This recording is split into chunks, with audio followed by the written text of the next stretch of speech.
Kapatid, at mukha pong tataas pa daw po ang bilang nito. Umakyat po sa 111 na ang kumpirmadong patay sa Cebu na dahil nga po sa pananalasa ng bagyong Tino.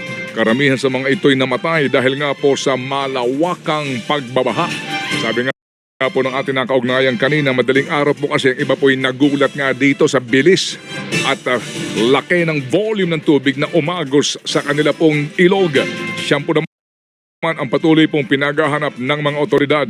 Nasa ilalim nga ng state of calamity ang buong lalawigan ng Cebu dahil pa rin po sa pinsalang hatid ng bagyong Tino. Sa ngayon po ay nasa 15 LGUs pa sa Cebu ang walang kuryente. May mga lugar din po na wala pang signal ng telepono, kabilang po ang mga bayan ng Pilar, San Francisco, Oslob, Liloan at Danao City. Wala pa rin pong supply. Ayan nga po mga kababayan, ang ating pag-uusapan ngayon, ang isang matinding sakuna na naganap na naman po dito sa bayan or lalawigan ng Cebu. At ito pong ating presidente hindi po malaman ang gagawin sapagkat ayon po sa kanya mga kababayan ay hindi po sumusunod sa schedule itong bagyo mga kababayan. Kaya ang hirap po nitong ating presidente ay isinisisi po dito sa bagyo. Nimal na yan, bagyo ka talaga, wala ka talagang kakwenta-kwentang bagyo ha. Hindi ka sumusunod sa Mas regulasyon. mabigat ang bagsak ng ulan ngayon kung hindi ay hindi na sumusunod sa dating schedule ng bagyo. Nung alala na siguro Animal na bagyong ito mga kababayan. Kasalanan ito ng bagyo, hindi po sumusunod sa schedule po niya. Tinakdaan ka po ng schedule nitong aming mahal na mahal na mahal. Sobrang mahal. Mahal pa sa bilihin ng Pilipinas. Ganyan po kamahal namin itong animal na presidente na ito. Yung bagyong may kasalanan kasi hindi po sumusunod sa kanyang itinakdang schedule, mga kababayan. Yan po ngayon ang ating pag-uusapan at ito pong umuugong na balitang mapipilitan na po itong si Marcos Jr. magpa-hair follicle drug test. Sapagkat mga kababayan, sa kabila po ng matinding sakuna at 111 na po ang latest na mga natsugi dyan po sa Cebu, ito pong si Marcos Jr. ay ang kapal na mukha, magpapaparte pa po at isa pong napakasikat na Blackpink. Di umano mga kababayan. Ha? At ito naman pong inyong tagapag-fake news, pambansang tagapag-fake news na si Auntie Claire, mga kababayan, umangal na naman dito sa sinasabi ni Anjo Iliana na dapat magpa-hair follicle drug test ka. Matindi po itong ating pag-uusapan ngayon mga kababayan. At ito pa, there is more. Wait, huwag kayong aalis kaagad. Ito pong pangyayari na ito pong inyong isang babaeng napakahusay na kongresuman ay maaaring posibleng makulong. Mga kababayan, hulaan niyo po ang isang babaeng congresswoman na isang abogada na this time ay mukhang abogaga dahil inamin niya po mismo, mismo po mga kababayan, inamin niya na ang kanyang asawa ay wanted at itinago niya. Bilang isang abogada, dapat alam mo ang batas. Isang batas na nagsasabing bawal magtago ng wanted sa batas. Kung matino kang abogada, hindi ka abogaga, hindi mo dapat itinatago ang iyong asawa. Tama ho ba ako? Your Honor, papanoorin po natin mga kababayan dahil sabit pala ito sa isa na naman. Hindi sa flood control pero overpriced. Nako. Overpriced pala ito mga kababayan. Punong-puno po ang ating pag-uusapan ngayon sapagkat kahapon medyo nalubat tayo, hindi tayo nakapag-upload. Medyo, aywan ko na, not feeling well, di ba mga kababayan? At hindi ko po maiwasan na hindi po sa inyo i-address yung mayroon pong mga nabasa akong komentaryo na sinasabi, wag daw akong madaldal, wag daw po akong sabat ng sabat, wag ko daw pinuputol ang video. Ito po ang aking sagot dito mga kababayan. Kung ano po ang inyong nakikita dito, kailangan po namin putulin ayon po sa regulasyon ng YouTube. Kung hindi, makaka-copyright po kami. Naalala nyo po dati, 3 buwan po ako hindi po nakapag-live or nakapag-video dahil po tinamaan po tayo ng copyright. Pati naman po yung mga iba't ibang mga tawa-tawa dyan, sinasadya po namin ilagay yan dahil yun po ang rules ng YouTube. I hope na maunawaan nyo po ako. Kung hindi nyo po ako maunawaan, salamat. Kung maunawaan niyo po ako, mas lalong maraming salamat. At kung magla-like at mag-share at magsusubscribe kayo ng videong ito, maraming salamat din po. Matatanawin po namin yan, malaking utang na loob sa inyo. Sapagkat kami po rito ay hindi po kami bayaran at hindi po kami nagpapabayad kahit kaninong politiko. Umaasa lamang po kami sa inyong suporta sa pamamagitan ng inyong panonood, doon po kami kumikita. Tapatan po yan mga kababayan. Maraming salamat kung magiging proud kang nanonood ka sa isang vlogger na hindi bayaran. Kung ikaw yon, palakpakan mo ang iyong sarili, kabayan. Tungo na po tayo sa ating pag-uusapan ngayon. Aba, litsugas mga kababayan, alam naman po natin na ito pong Cebu, ito po ang tinamaan po ng matinding bagyo at sakuna ngayon sa ating bansa. Ngunit bakit nandoon po sila? Nandoon po sila sa Davao mga kababayan. At ang masakit pa at ang malupit pa mga kababayan, tingnan niyo po itong post tingnan niyo po itong nakikita ninyo. Sabi dito sa post mga kababayan, kanus amo mag-inspections sa ghost project ni Sandro Marcos o Martin Romualdez. Ayan mga kababayan, kilala nyo ba ang nasa picture na ito? Kilala nyo ba? Kung kilala ninyo, ito po. Ayon dito kay Adrian Pascual, smile pa din, baka hindi naintindihan. Lol, sabi niya rito. Ito kasing pagkakasulat mga kababayan, habang ito daw si Mayor Magalong ay pumunta dyan kasama ng ICI upang inspeksyonin ang Davao City na mayroon daw di umano flood control na depektibo, while sa kabilang banda naman, pupunta sila dyan, sa Cebu City naman ang matindi at maluba ang tinamaan nito pong lintik na bagyong ito na walang mudo sa ating presidente. Hindi sumusunod sa tamang schedule. Tinakdaan ka ba naman ng Panginoong Presidente natin ng schedule? Hindi mo talaga sinunod? Napakawalang utang na loob mong bagyo ka. Ano ba mga kababayan? Ngayon, ayon kay Auntie Claire, wala natin questionin. Wala natin hilingin na mag-hair follicle drug test. Itong si Auntie Claire. Presidente pala. Yan po yun mga kababayan. Bawal po Huwag po tayong hindi po tayo pwedeng makialam Kaya ito na mga kababayan. Puntahan natin ito. Sabi rito, translation, kailan kayo mag-inspection sa ghost projects ni Sandro Marcos at Martin Romualdez? Ibig sabihin mga kababayan, baka naman itong mga taga Davao City, nag-post kasi kayo dyan, kasalanan nyo ito nag-post kayo ng Bisaya. Hindi porket Bisaya kayo, lahat ng tao nakakaintindi ng Bisaya. Karamihan po, lalo na mga Ilocano at mga Tagalog, hindi po nakakaintindi ng Bisaya. Marami pong mga Ilocano, marami din pong mga Tagalog, nakakaintindi rin po ng Bisaya. Kaya lang, despite the fact na nakakaintindi sila ng Bisaya, hindi po nila naiintindihan ang totoong sitwasyon ng ating bansa. Gets nyo mga kababayan? Gets nyo? Kasi bakit itong ICI, dito talaga dinidikdik at dito nagpupunta sa Davao City, while sa Bulacan, sa Cebu, ang pinakamatitinding tinatamaan ng bagyo mga kababayan. At ito pa, di ba itong si Mayor Magalong tila bagang kinakasuhan ng mga nakaraan? Bakit parang, it seems like parang si Lacson din ito, laban o bawi? Nag-resign na ito dito sa ICI? Hindi ko po binabasa si Mayor Magalong dito mga kababayan. Baka may mga viewers kayo rito. May mga followers tayo ni Mayor Magalong. Pero tila bagang laban o bawi din to si Lacson. Mayor Magalong? Anohan ka na rin ba? Nahawaan ka na rin ba ni Lacson? Na ka na rin? Nakipag-show ka na rin sa Itbulaga laban o bawi portion? Hindi, nagtatanong lang po tayo rito mga kababayan. Di ba kasi para baga ganun Laban o bawi? Nag-resign ka na. So, laban ka ba? Hindi, bawi. Hindi pala ako resign. Ganun ba? Circus na lang ang nangyayari sa ating bansa mga kababayan. Ito. Palibasa kasi mga kababayan, ang ating pong presidente ay bangag at ayaw po magpa-hair follicle drug test. Yan nga po ngayon ang pinag-iinitan ngayon ni Auntie Ninyong Claire. Teka, hindi ko tuloy malaman sa voice na napakadami ng pasingsabi sa aking words. Ito mga kababayan, nasa Visayas ang tindi ng bagyo, pero nasa Davao ang ICI. yung Ilocos Norte First District ni Dasandro Marcos at Leyte First District ni Martin Luther King, kailan bibisitahin ng ICI? May di pa ba tapos? ICI, kung totoo kayo, kung tama kayo, nasaan na kayo? Bakit hindi nyo nabisita yung Ilocos Norte, Bulacan at ito nga pong Leyte ni Martin Romualdez?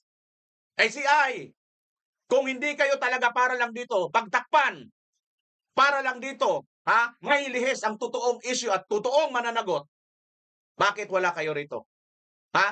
Kailan nyo imbestigahan na ang First District ng Ilocos Norte at saka itong Leyte? Ayon dito kay Rowena Guanzon. At ito pa. Sabi dito sa Cebu, 26 billion ang inilaan para sa flood control ng Cebu, pero sukdulan pa rin kaming binaha. Ayon yan kay Governor Pam Paricuatro. Kung siya man po ay nagagalit, yan din po ang nararamdaman ni President Marcos Jr.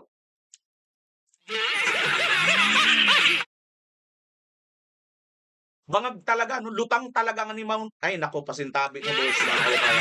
Talaga ba? Sumagot naman si Atty. Rowena. Bilyon-bilyon ang confidential at intel funds pero laging walang alam. 10 billion ang confidential fund, 4 billion ang confidential fund nitong Bangag Marcos Jr. Ngunit walang alam, mga kababayan, nasaan na ang kukote mo? Nasaan na ang jute mo? Ito pala yun, mga kababayan. Tingnan niyo muna balikan muna natin ito. Si Anjo Iliana kasi, sinabihan siya na magpa-hair follicle drug test. Panoorin natin itong si Auntie Claringno. Anjo Iliana, who are you? Sino ka? To demand for that. Hindi ka papansinin ng Pangulo kasi sino ka ba? Si Anjo Iliana ay katulad po naming ordinaryong Pilipino. Katulad po namin, boss ninyo na mga nasa gobyerno. Si Anjo Iliana ay katulad din ni Atty. Vic Rodriguez na nagtatanong ng hair follicle drug test dahil naghihinala ang taong bayan, ang mga maraming Pilipino, milyon-milyong Pilipino na ang presidente natin ay bangag. At hindi po nakakapagdesisyon at wala pong alam. Bakit wala siyang alam? So may karapatan kami. Ikaw, Auntie Claire, sino ka ba? Ano ba ang posisyon mo sa gobyerno? Sino ba ang nagpapasahod sa iyo? Hindi, sasagot na naman to sa Auntie Claire. Yung sa vlog ko, wala yun. Personal kong opinion yun. Kita nyo? Kita nyo na pangantuso nito? Napakatuso, di ba? Pag mayroon itong nilalabas dito na paninira at babanat, sasabihin niya, personal kong vlog yan. Walang kinalaman ng presidente. O ngayon, sabihin mo, ito ba sagot ng presidente? Auntie Claire? Ay naku, mga kababayan. Kaya dahil dyan, talagang walang kaalam-alam. Kasi ayaw, tingnan mo ba naman, kung matino kang tao, kung hindi ka bangag, Lamang na mas mabigat ang bagsak ng ulan ngayon kung hindi ay hindi na sumusunod sa dating schedule ng bagyo. Nung alala na siguro naalala pa natin na mag-umpisa ang bagyo. hindi na daw sumusunod ang bagyo sa dating schedule. So ang bagyo talaga ang may kasalanan. Nimal na yan. Diba? Ganyan katindi itong presidente na ito. Mayroong bilyon-bilyon na intelligence fund pero walang alam. Tapos, makikiride on pa sa galit. Ano po ang kanyang alam, mga kababayan? Ito yung kanyang alam. Simpleng Pasko kasama ang Blackpink sa palasyo. Ito po ay banat na naman ni Congressman Parasaga, mga kababayan. Andito lang pala ang kanyang kaalaman. Basahin natin ng post itong ang balita ngayon. Simpleng Pasko kasama ang Blackpink sa palasyo. Umapila si Pangulong Marcos Jr. sa lahat ng tanggapan ng pamahalaan na iwasan ang magarbong Christmas party bilang pakikiramay sa mga kababayang nasalanta ng sunod-sunod na kalamidad sa bansa. Ayon kay Palace Press Officer Attorney Claire Castro, layunin ng panawagan ng Pangulo na ipakita ang malasakit at pakikiisa ng administrasyon sa mga Pilipinong patuloy na bumabangon sa pinsalang dulot ng bagyo at lindol.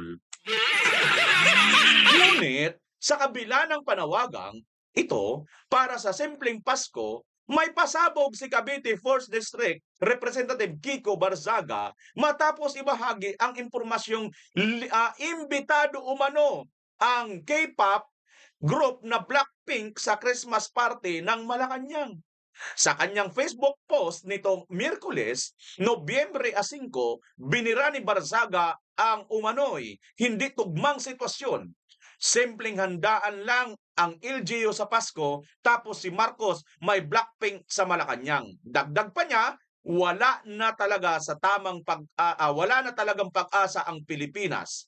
Ayon sa mga ulat, nakatakdang bumalik ng Pilipinas ang Blackpink sa Nobyembre 22-23 para sa kanilang Deadline World Tour.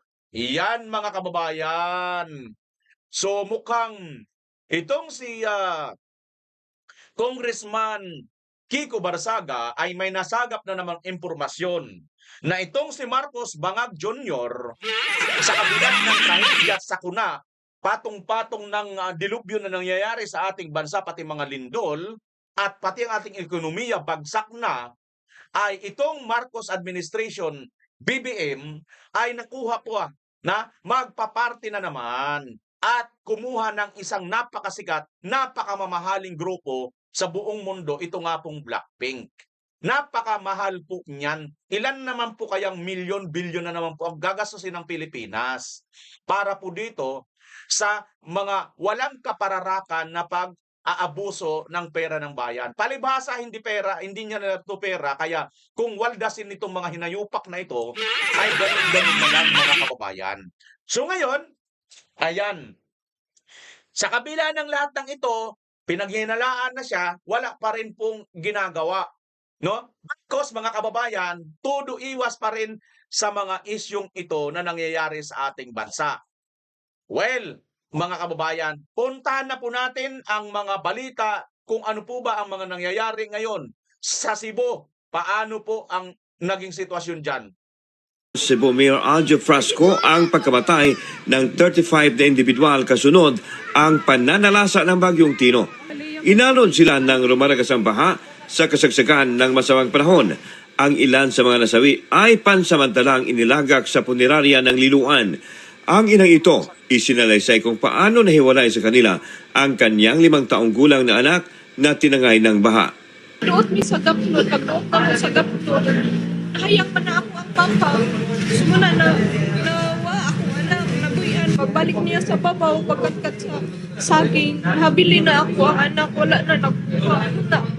Sa bayan ng Compostela, mayroon ding 15 ang nasawi at ang iba ay iniligay muna sa harapan ng kanilang Rural Health Unit o RHU. Sa video ni Marcelo Uano, makikita ang baha na umabot na sa bubong ng mga bahay. Sa Mandawi City naman, umabot na sa 12 katao ang nasawi dahil sa Bagyong Tino. Ayon kay Governor Pamela Baricuatro, humingi na sila ng tulong mula sa national government para sa search and rescue operations dahil naniniwala siya na mas marami pa ang natangay ng baha sa kasagsagan ng bagyo. Dagdag pa niya na nakatakdang bumisita dito si Pangulong Bongbong Marcos ngayong Biyernes. So we've already talked to Malacanang regarding sa reinforcement sa atong mga responders. So and we also talked to Secretary Teodoro. So the ILG. So that's why nagpadala sad sila og mga responders from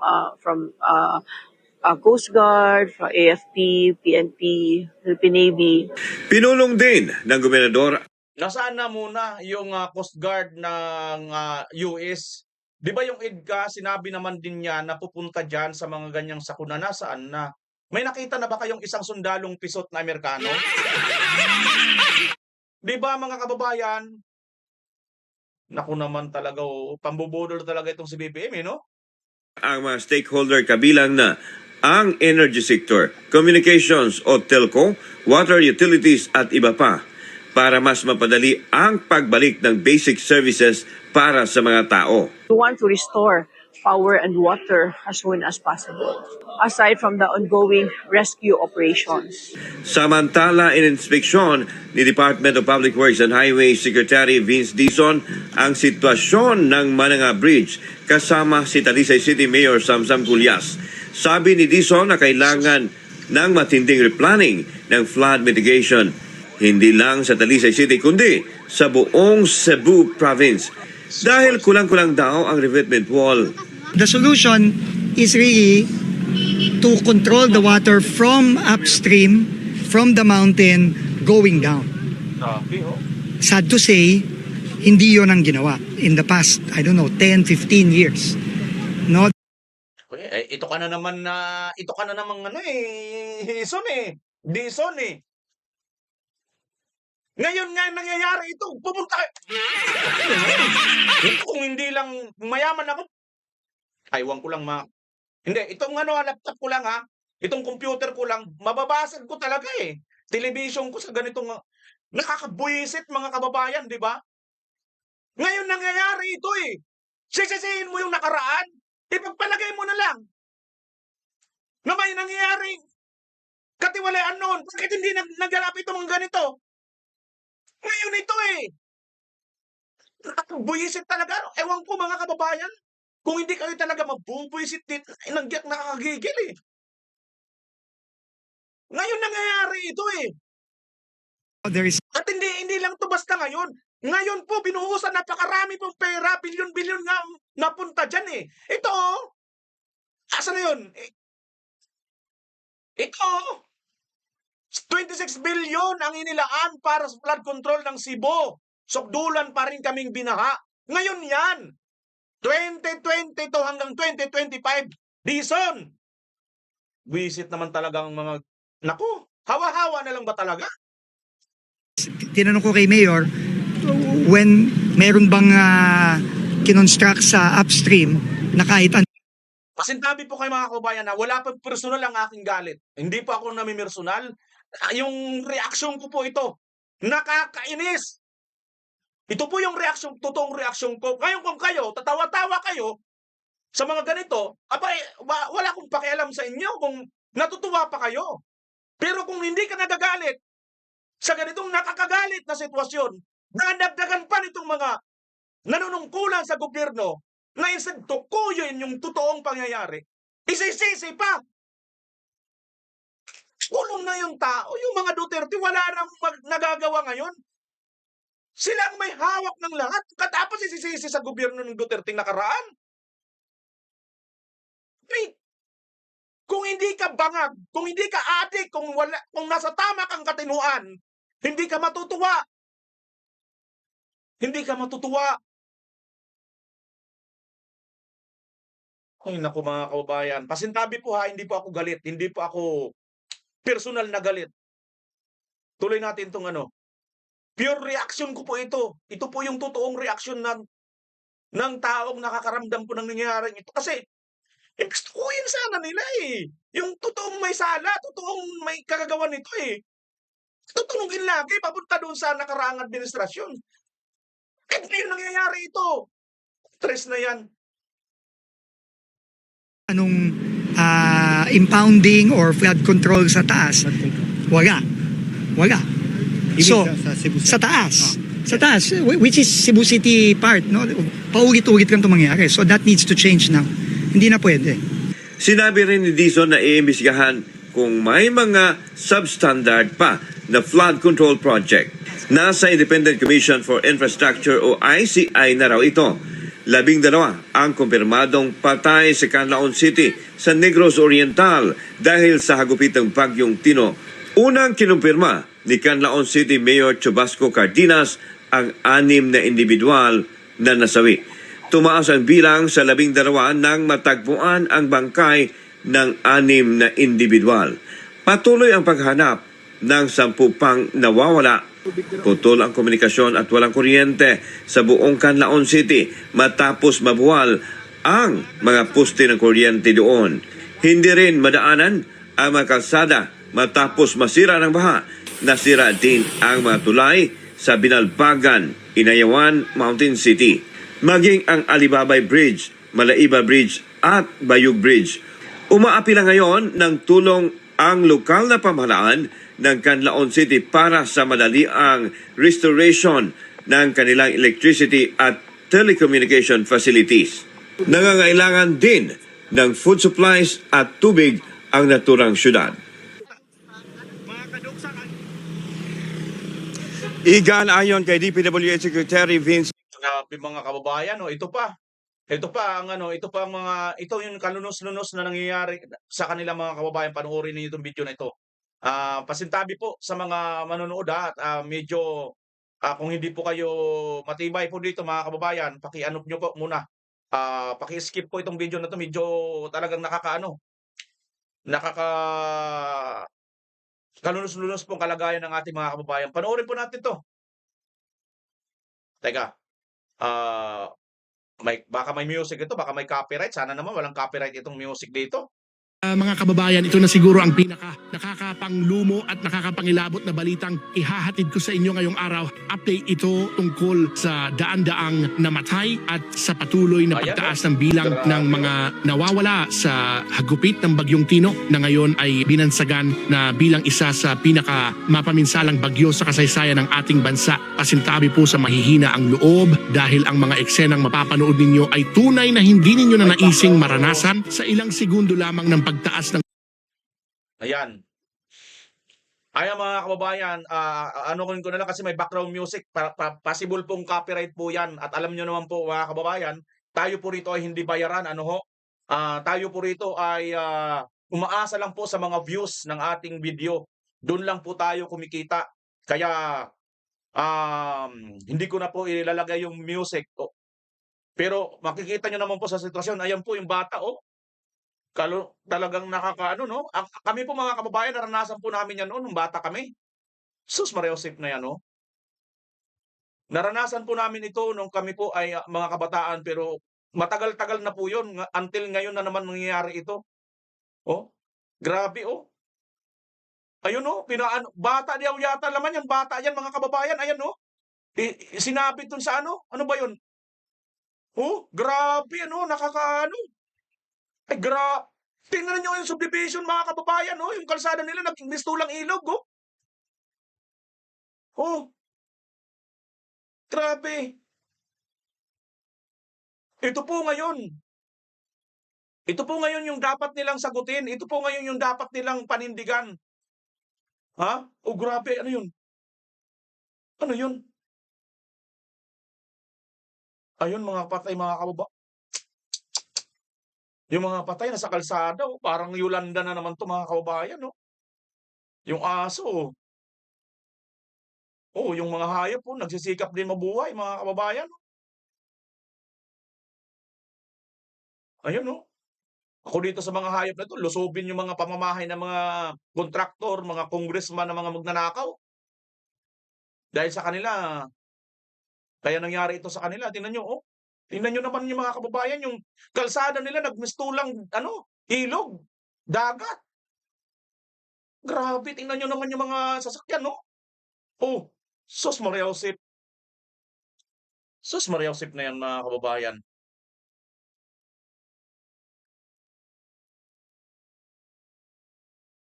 Tapos ang totoong may sala nito, mga kababayan, nag-i-enjoy lang ngayon sa France. Nag-i-enjoy lang ngayon sa Europe. Hindi natin alam kung sa France ba talaga, Nag-i-enjoy lang ngayon sa Europe, mga kababayan.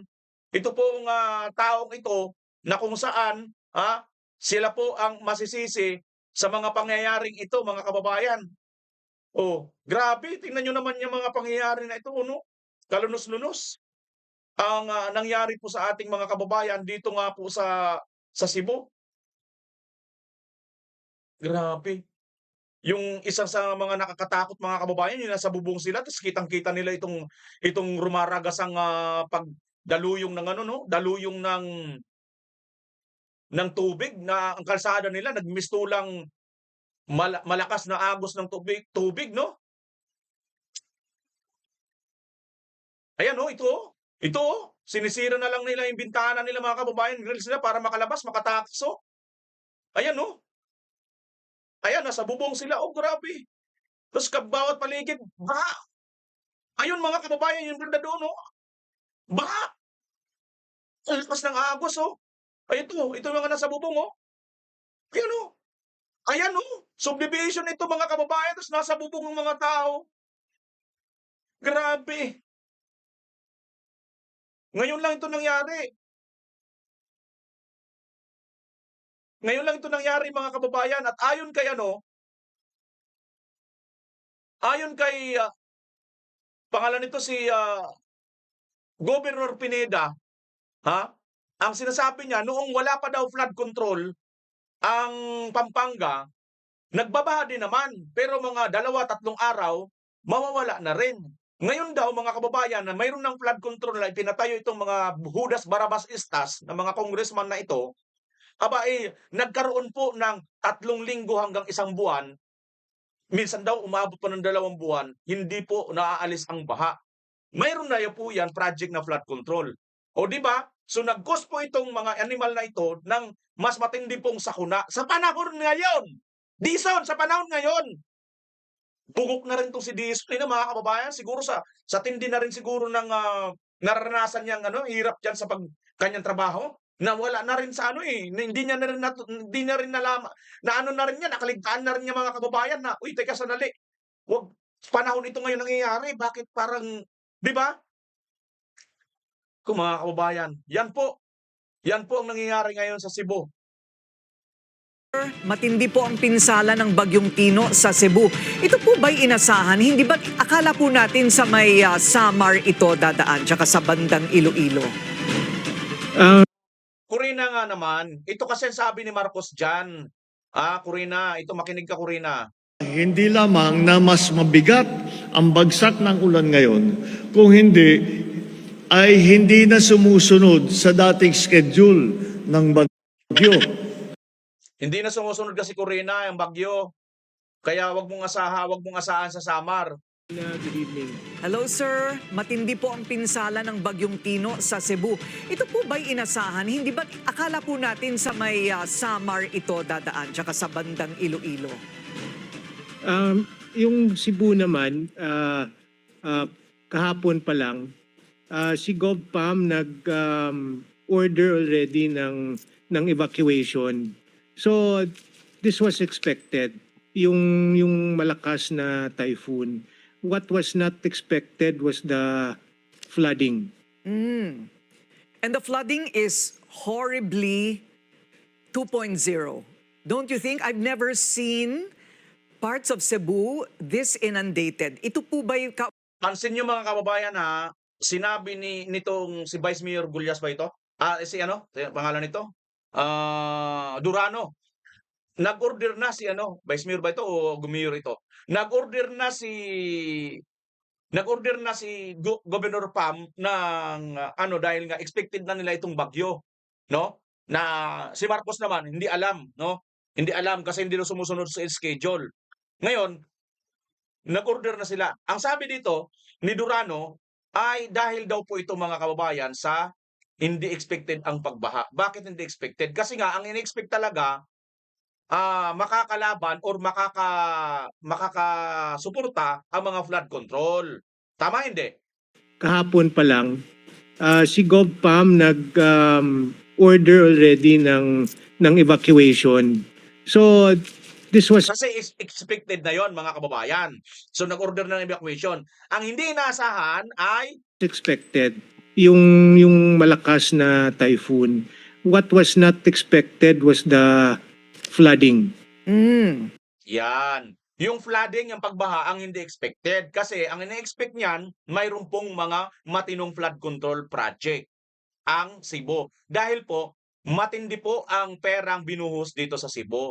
26 billion po yung pera. Ayan, no? 26 billion po ang naubos dyan sa flood control sa Cebu. Kaya't hindi po inaasahan na magkaroon ng flood control. Ang inaasahan, makukontrol ito ng flood control. Okay, gets nyo mga kabayan ha? Kung hindi ka makagets, tangalista ka. O bubuin ka lang talaga ha? Pag hindi ka makagets. Pero kung nakakagets ka, okay ka. Okay, tuloy natin. And the flooding is horribly 2.0. Don't you think? I've never seen parts of Cebu this inundated. Ito po ba yung kauna-unahang pagkakataon nyo rin na makitang ganito? I'm old enough, Corina, so I saw the effects of Ruping. That was in the 90s. And it was similar to this. Okay. So that was the yes. 90s, yes. 90s. Okay, before anything else, tumaas na po ba ang casualty count since the last numbers came out? Comms have been down the whole day. So wala kaming mga verified talaga na information coming from the different LGUs. Okay. So still waiting on communications. That's right. What about Mandaue? Kasi madalas din po ako sa Cebu, no? It's one of my second homes. Pero itong Mandaue, sanay po ba ang Mandaue na maanod ng ganito kalalim? This morning, Corina, with Governor Pam, pumunta kami sa Talisay City. So we saw yung effects doon. And then early this afternoon, Gov Pam also went through Mandaue, Consolacion, and Liloan. So yung effect pareho lang sa itong mga towns na affected kasi ang nangyari, yung mga big rivers nag-overflow. Okay. So I guess this was because of the volume of rainwater plus it was high tide. So the water was not able to go out. So overflow talaga yung major rivers from Talisay City all the way to Danao City. So that's why this was the effect na hindi talaga na forecast. Is it because of the volume of rainfall or is it because of the failure of the flood control projects? As far as the flood control projects is concerned, we can see na walang flooding na control dito.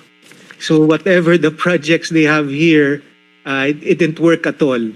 So, but again, just looking at the facts right now, makita natin na yung volume of the rainfall was really high. Ayan ha. Ayon dito kay Durano, wala daw pong nakontrol ang mga flood control na ginastusan po ng 26 billion nitong Bangag Administration. Maliwanag po yan ha, hindi ko po yan sinabi. Mga tangalista at mga bubuem. Makinig kayo ha. Wala pong nakontrol itong mga flood control na 26 billion ang halaga. Tuloy. Plus, nagkataon na high tide. So, parang double whammy talaga. So, that's why nag-overflow itong mga major rivers ng Metro Cebu.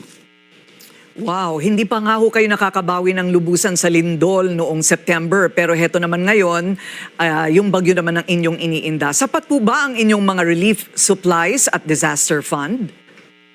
Well, so far with the support of the national government as well as collaboration with the different LGUs, yung Quick Response Fund, yung relief goods, nandyan naman. Ang challenge lang talaga ngayon ang rescue operations kasi may mga residents pa rin on top sa roof ng mga bahay nila. And then because of the flooding, mahirap pasukin ng mga responders. When do you expect the flood waters to go down? It's been raining the whole day pa rin, Corina. So we're hoping in the next few days it will take, like my experience in Ruping way back in the 90s, it took about 3 days. I see. Okay, well, baka may panawagan po kayo sa national government? Yes, earlier today naman, GovPam was already able to get in touch with the Office of the President and they're on top of the situation. And personally as well, GovPam and myself, we were able to talk to Secretary Gibo, and yung request lang namin na the moment na mag-subside ang waters, we need reinforcement ng mga tao at saka equipments to clear itong mga communities na underwater ngayon. Sorry to ask this, what about animals? May puwang naman po ba ang mga hayop sa kalye doon sa rescue efforts? In the evacuation centers that we visited today, we saw mga pets. We saw cats, we saw dogs, but I am sure na meron rin na hindi na rescue. Okay, well, I'm seeing a kalabaw dito sa medyo dinadala na po ng tubig baha. Okay, maraming salamat po. Cebu Provincial Administrator Joseph Ace Durano, we wish you the best. Ayun, siya pala yung Cebu Provincial Administrator pala ni Governor Pam ito ng Cebu, Sig Durano, mga kababayan. So ayun po ang sitwasyon ng Cebu. Na bilyon-bilyon po, 26 billion ang ginastos, ngunit mga kababayan ay hindi po niya kinaya itong sinasabi di umano mga kababayan na mga flood control o wala pong nagawa itong flood control na ginastusan ng 26 billion. At ayon nga po sa latest, ito nga ang sinasabi ni Manong Ted ay umabot po ng 111 ang mga natsugi dito mga kababayan. 111 po ang natsugi dito na mga mamamayang Pilipino dito po sa flood control na ito. Ayan po mga kababayan, no? 111 po ang sinasabi. Nasa ilalim nga ng state of kung nga pong tataas pa daw po ang bilang nito. Umakyat po 6 dahil pa rin po yan din sa mga bayan na nakausap natin yung taga-CDO. Mga classrooms ngayon ang ginagamit po. Ito nga po ang malungkot na balita mga kapatid at mukha pong tataas pa daw po ang bilang nito. Umakyat po sa 111 na ang kumpirmadong patay sa Cebu na dahil nga Yan po mga kababayan ang kumpirmado Tapos sa pananalasa sa Cebu, no? 111 na daw po at inasahan pang tumaas ang mga nasawi. Nakakalungkot na pangyayari na hindi po sana ito mangyayari kung mayroon po talagang totoong flood control project na nagawa dyan sa Cebu. Ngunit dahil po yan sa pangungurakot, dahil po sa pagnanakaw nitong mga nasa gobyerno ay wala pong nagawa at wala pong nakasustain. Dahil kita nyo naman mga kababayan, ayan yung mga parang na-wash out, parang Yolanda. Ganitong nangyari sa Yolanda mga kababayan. At ang nakapagtataka, bakit itong ICI ay tuwing mayroon na lang pong malalaking sakuna na nangyayari, papunta sila sa Davao. Mayroong nangyayaring sakuna sa iba't ibang mga parte ng ating bansa, Davao ang kanilang pupuntahan, na tahimik at maayos naman ang lugar. Kita nyo, ganito po kabangag ang administrasyong Marcos na ito. Itong BBM na ito, ganito po kabangag. Ganito po, wala sa katinuan na po itong presidente natin na ito. Kasi, tinatanong na siya ng taong bayan kung bakit ayaw niya magpa-hair follicle drug test, pero talagang pilit pa rin niyang iniiwasan, mga kababayan. Kita nyo? Kayo nang umusga dyan. Bakit si Magalong kasama pa rin ngayon? Laban ng bawiin ba? Magalong, katulad ka na rin ba ni Lacson? Sa bagay, magkano kayo Dati rin kayo, parehas din kayo mga di ba? Parehas din kayo mga dating chief of police. So, chief of police, di ba ito dati si Magalong? Dati rin police ang utak ninyo. Pwede rin kayong pabawi-bawi. Kasi di ba, nag-resign na siya Tama? Di ba si Lacson ganun din? Nag-resign din siya. Bakit kayo magre-resign kung hindi naman kinakailangan? Bakit kayo magre-resign kung alam ninyo nasa tama naman ang inyong ginagawa? Di ba? Bakit kayo magre-resign? Kung alam ninyo na kailangan yung ipaglaban. Bakit kayo magre-resign tapos babalik lang din pala kayo? Ano ito? Nagsasabwatan kayo? Ano ito? Nakikiisa kayo doon sa para taktika nila para ma-delay ang lahat ng ito? Mas lalo lang kayo tuloy na Lacson at saka Magalong. Mas lalo lang kayong naanuhan ng taong bayan. Di ba? Lalo lang kayo nakikita ng taong bayan. Palibasa kaya dahil sa wala ng pag-asa itong si Romualdez? Naghahanap na talaga itong administrasyon na ito. Mga tumutunog sabi, Risa Tulfo, Rapi Tulfo. Sa ngayon ba kayo doon mga kababayan? Risa Hontiveros at Raffy Tulfo? Sang-ayon ba kayo doon sa mga yon? Tawag nga ng iba doon, idol eh. Idol Raffy. Tuwan-tuwa naman. Di ba? Tuwan-tuwa naman si Idol, tawaging Idol. Malamang sa malamang itong si Tulfo hindi to nagbabasa ng Biblia. Kasi ang kahulugan ng idol, idolatry, pagsamba. Hindi ka naman Diyos, Tulfo, para sambahin ka ng tao. Sabi nga na sa Biblia, ang tunay na pagsamba sa Diyos lang binibigay. Diyos lang dapat ang ating sinasamba dahil siya lang naman ang lumalang at hindi tayo na mga nilalang. Gets nyo mga kababayan? Doon pa lang sa puntong yun eh. Kasi mayroon pa siyang programa, Idol in Action. O, this tantamount to say na tinatanggap niya yung pagsamba sa kanya ng taong bayan. Dahil kung Biblia ang pag-uusapan, ang meaning po ng idol, pagsamba or worship. Gets nyo? Ngayon, kung tangalista at bubuim ka, hindi mo talaga alam yan. Di ba? Di ba maintindihan? So ngayon, ito mga kababayan, siguro naghahanap na talaga ito. Baka mamaya, Lacson. Diba? Alam naman natin si Lacson, kumandidato rin to eh. Ilang beses na ito kumandidato, 2 beses na yata, panay talo, di ba? Sa pagka-presidente. Samantalang si Tatay Digong, mula lang sa pagka-mayor na hindi kilala, out of nowhere, naging presidente. Bakit? Kasi naramdaman ng tao, sincere sa kanyang ginagawa at nagpakita talaga ng totoong nagawa sa Pilipinas nung siya ay naging presidente. Minalasakit niya, kinalaban niya itong mga durugista, sindikato ng droga, sindikato ng mga oligarko, nagsisindikato po yan. Ano po sila? Sama-sama po sila. Sindikato nitong mga animal na mga politikong tampalasan na ito. Lahat ng ito nagutom sa panahon ng Pangulong Duterte. Pati pa sindikato ng mga mainstream media. May pagkakaisa po yan sila dyan eh. Para itago, ilihis ang totoong mga impormasyon. Ngayon, lahat ng mga ito, hindi nakapurma sa panahon ni Tatay Digong. Ngayon, tingnan nyo nga ngayon, nagkakaisa sila ngayon. Pagka once na balita laban kay Tatay Digong, lahat sila yan sama-sama. Pero pag balita dito kay Bangag, wala na. Diba? Naghanap siguro sila mga kababayan. Yan lang naman masasabi ko sa iyo Magalong. Kung mayroon ka ditong followers, kasintabi, no? Pero, laban o bawi ka rin ba katulad ni Lacson?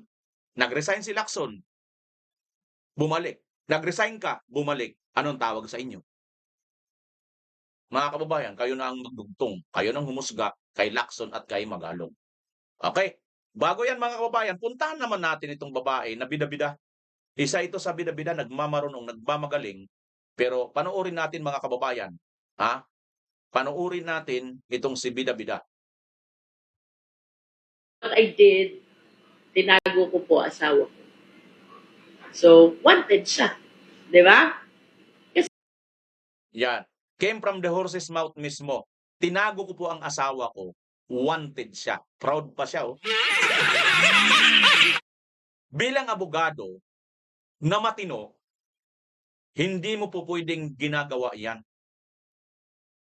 Wanted, kahit hindi mo asawa, kahit hindi mo kaano-ano, kahit sino pa yan, pag wanted, anong una mong gagawin? Halinga kayo, mga abogado. Mag-usap tayo. Sige nga, ano ba ang nasusulat sa batas? Itatago mo o dapat mong isuko at isurrender ng maayos? Hindi ako abogado. Naririnig ko lang sa mga abogado na pag mayroong wanted, hindi mo dapat kinakanlong, lalong-lalo na hindi mo dapat tinatago.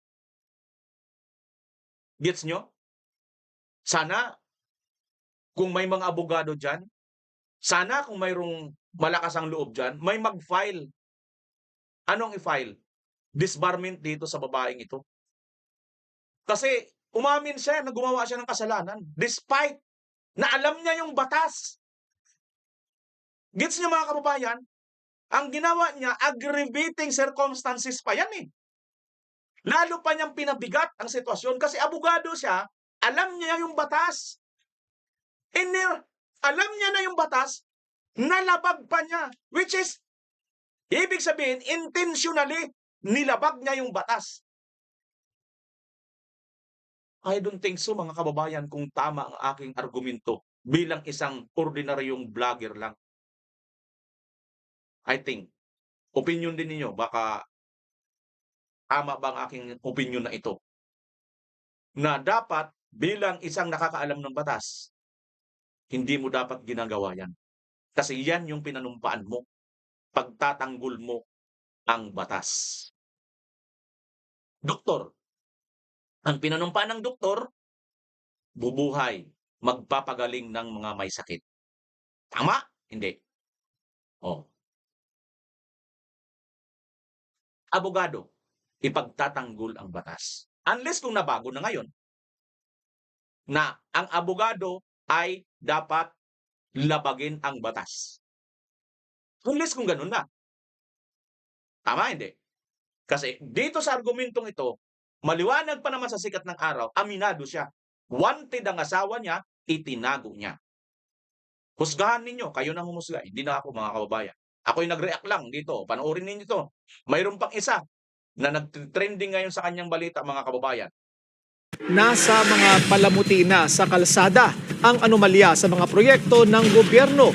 Inireklamo na sa Ombudsman sina Batangas 2nd District Representative Jinky Luistro at mga opisyal ng DPWH Batangas dahil sa umano'y overpriced Cat's Eye project na binaklas din kalaunan.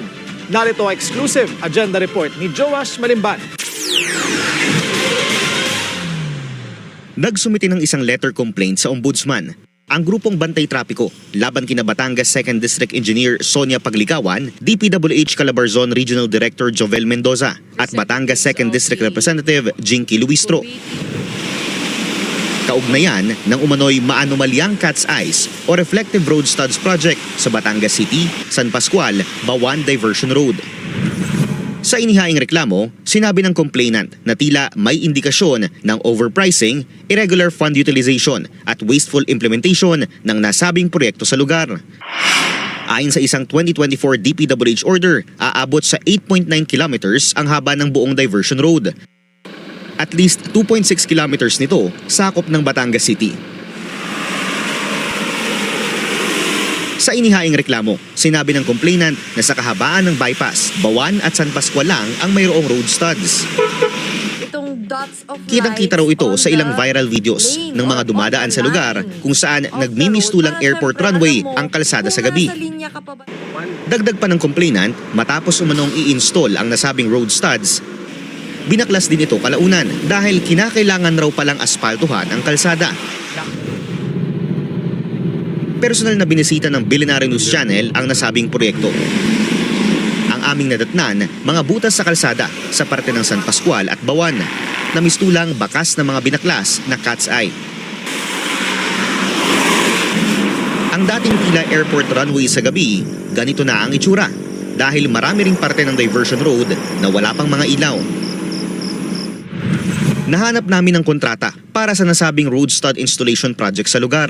Isang joint venture ito sa ilalim ng Kisha Construction and Supply at 3W Builders. Ang Kisha Construction, una nang ibinalita ng Billionaire News Channel na pagmamayari ni Tanawan City Councilor Potenciano na Tanawan. 2 buwan ang nakalipas nang sabihin niya sa BNC na pinaprocess na ang divestment niya mula sa kumpanya. On the process na po yung pagpapalit po ng aking to transfer. Simula po nung naupo na ako, pinaprocess, medyo matagal po ang process po ng pagtatransfer. Sinabi ng complainant na may estimated 7,500 Cat's Eye units na makikita sa lugar kung 5,000 meters lang ng kalsada ang susukatin. Ang kanilang estimated overpricing aabot sa 75.7 million pesos. Kung pagbabasehan ang DPWH Detail Unit Price Analysis na una nang inilahad ni Baguio City Mayor Benjamin Magalong, kung saan naabot umano sa 11,700 pesos ang presyo ng Magalong, ano masasabi mo dito, Magalong? Oh, di ba Magalong, sinabi mo yan? Ha? Sinabi mo yan, Magalong, di ba? Yung Cat's Eye na yan? Oh, bakit nandito ka na naman sa Davao? Magalong, puntahan mo rin yung sa ano na yan. Sa Batangas na yan, ayan oh, mayroon na naman yung Cat's Eye. Binitawan mo na ba yung Cat's Eye, Magalong? Ha? Na-bullseye ka na ba dito sa ICI? Kaya, imbis na mag-stick to the issue ka punta ka rin sa hindi naman issue. Magalong? Di. nagtatanong lang kami rito, Magalong, hindi po namin kayo binabas. Naalala mo 'yan, 'di ba? Ikaw naman may pakalat din diyan, eh. Ikaw naman may sabi niyan, eh, na may mga overprice. So ito may mga overprice din daw dito sa ano, mga cat's eye na nangyayari diyan sa pangalan niyan, sa Batangas. Ay ano na Magalong, ano na ang sinasabi mo diyan? Naku Magalong naman, oh. Huwag kang magpapahalata Magalong, para mayroon pang, baka mamaya nag-aano ka, tumaas ang iyong posisyon, 'di ba? Malay natin mag-level up ka, mag-senador ka, mag-vice president ka, mag-president ka.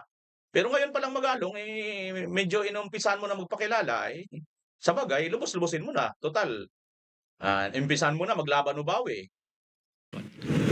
Kung saan naabot umano sa 11,700 pesos ang presyo ng bawat piraso ng cat's eye.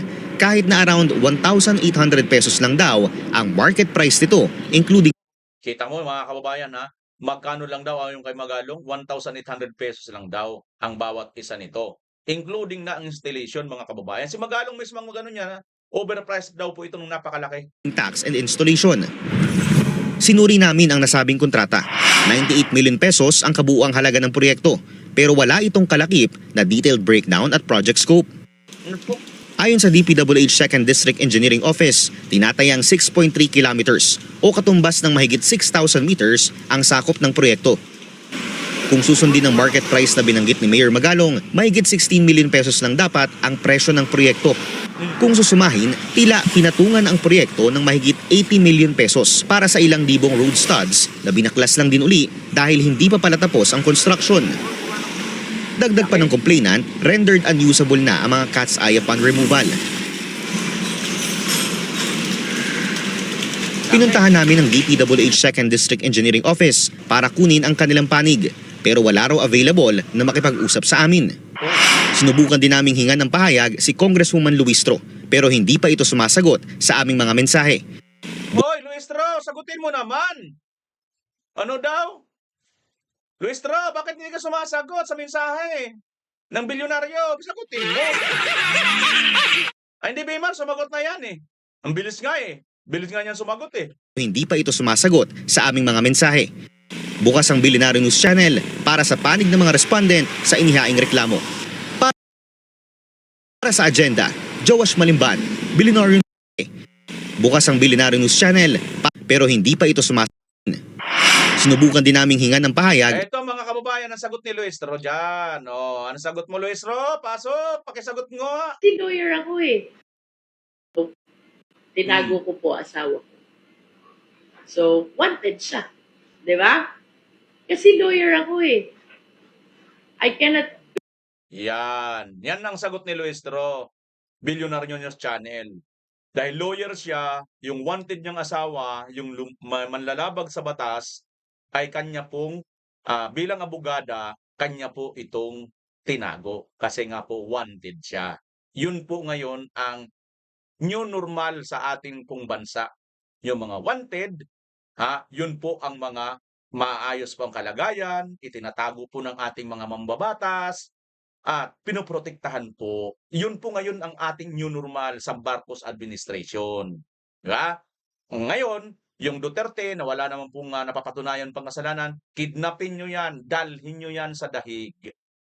Kasi nga po, yan po ay nagsasabi po ng mga katotohanan, kaya kidnapin ninyo yan, hindi yan kasama natin. Kidnapin nyo, patapon nyo sa dahig. Ganon. Ganon po mga kababayan. Vlogger na nagsasalita ng katotohanan, patawag yan sa Kongreso. Si Colonel Grijaldo, ikulong yan. Nagsasabi ng katotohanan.